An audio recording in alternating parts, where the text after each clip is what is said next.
Yes, I'm Kang-mo Kim from Korea. I was CTO at Corbit back in 2013 until 2015. And now I am doing cryptocurrency investment as my hobby. In Korea, lots of Korean people were investing last year. So I believe that global cryptocurrency market went up so high based on the high demands in Korea. My assumption was the high premium in Korea means that we are making the market go up and again. When the market tries to go down, then we buy more, and in Korea we still have from 10 to 60%. We had from 10 to 60% premium, which means some foreigners out of Korea can do arbitrage, and they have to buy coins out of Korea and then send it back to Korea and sell it. It means we are also making demands out of Korea as well. That was last year, and last year went up so high, and then in about the early January, Korean government mentioned that they were trying to considering, not decided, but just considering stopping all Korean cryptocurrency exchanges. But market responded immediately, and it dropped quickly. It looked like going up again, but it went down. At this point, I see the demand for cryptocurrencies came down quite much. That's because of the new policy of Korean Bitcoin exchanges, only allowing customers to deposit Korean won from the customer's bank account only. And also the customer's bank account should be exactly same to the bank account of the exchange that the customer is using. For example, at Corbit,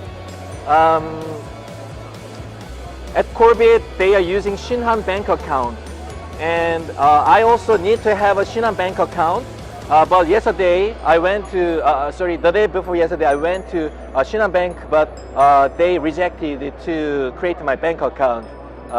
And even though I can create a bank account, what I can transfer is just $1,000 per day to the cryptocurrency exchange. And to increase the cap, I have to wait for 3 months. So Korean government is trying to decrease the amount of money poured into cryptocurrency exchanges and calm down the market. You know, having 40% premium like we did early January is crazy. So Korean government was thinking that, oh, this is too high, this is too hot. We have to make it come down and let people to have some time to think about it. Like, you know, when the stock market goes up too quickly, we have a system called the sidecar, which stops all market. But this cryptocurrency market doesn't have something like that, right? So it looks like the government was trying to give some time for people to think about this.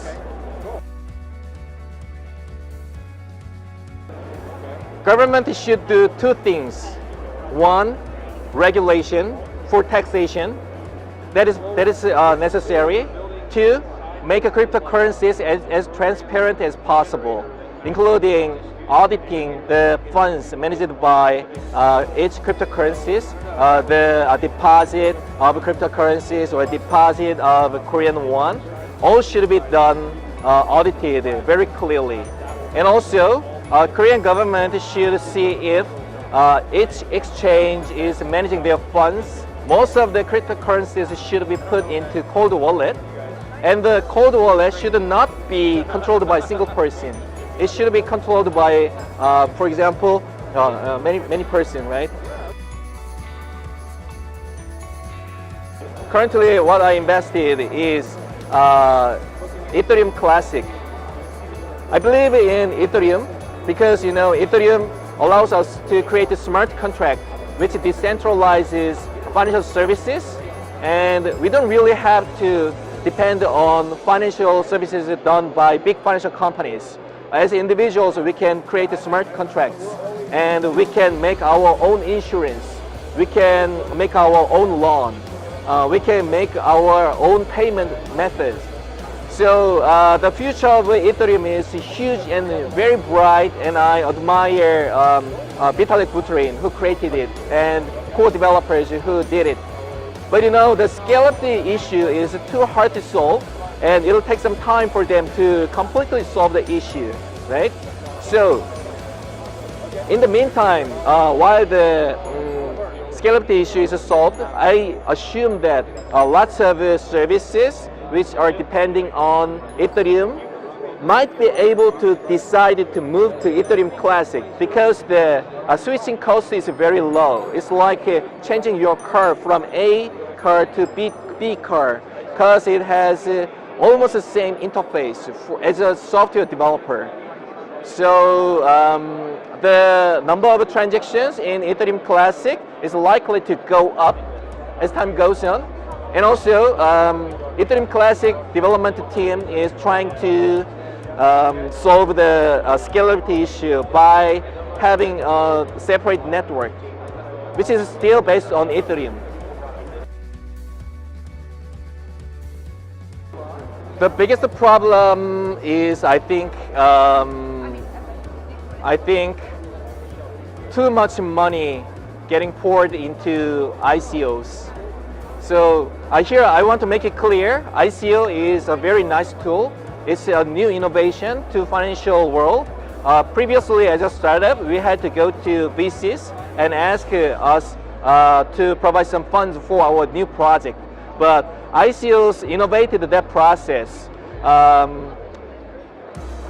We can introduce our team, our product, and our service, and ask cryptocurrency holders to invest in our token or our cryptocurrency we create, right?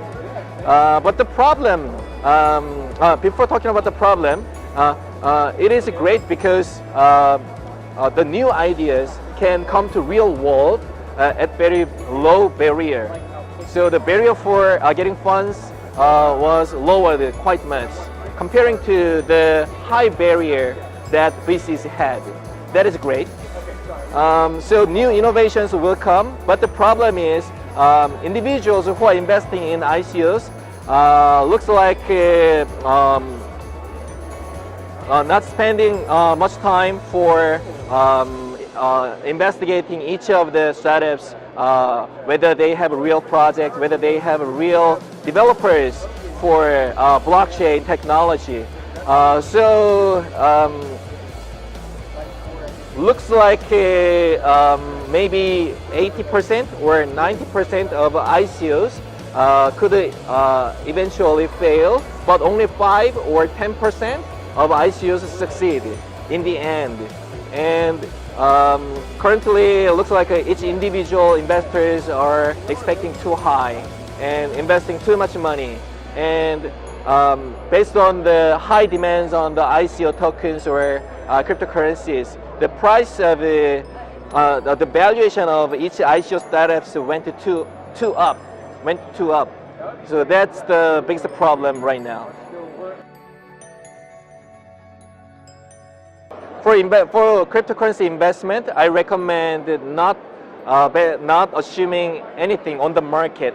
The market can go up by 10 times, or market can plunge 1/10 to 1/10, and it can continue for 1 year.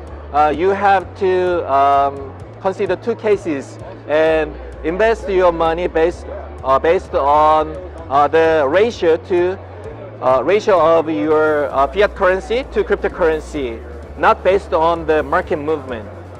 So adjust your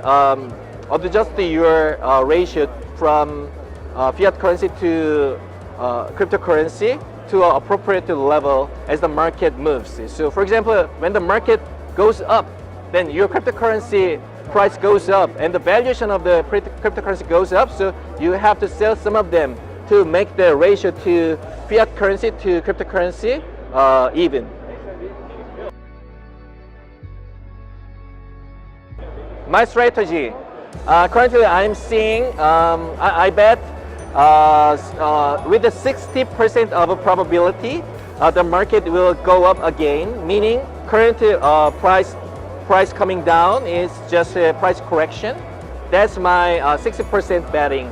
So from my whole cryptocurrency investment, I put 60% of money to going up.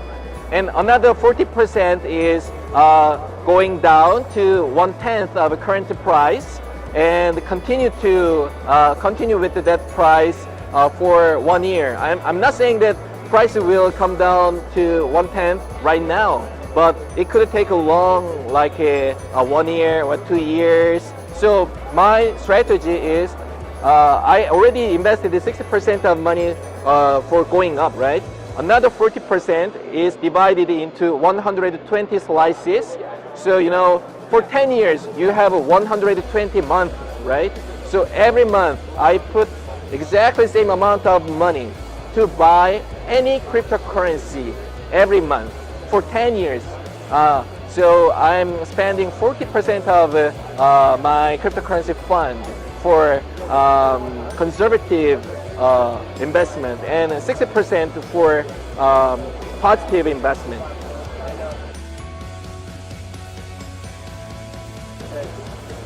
Currently, Korean exchanges looks like mine. My exchange, you mean Corbit exchange, okay? To be clear, I'm an investor of Corbit. Yeah, I can say my exchange, but I want to make it clear. I left Corbit, and right now as an investor, looks like Corbit is very conservative about choosing coins to be listed in exchange. So it should be traded by many people, and it should be traded for a long time. So they are listing Ethereum, Bitcoin, and Ethereum Classic, Ripple. So looks like for ICO coins, for example, they can be listed in second market in Corbit, which is not actually decided by demands and supply in the customers of Corbit, but Corbit provides the price of selling or buying. So for that part, I think altcoins can be listed. Joke in English? But Korean joke. Korean joke? Korean joke?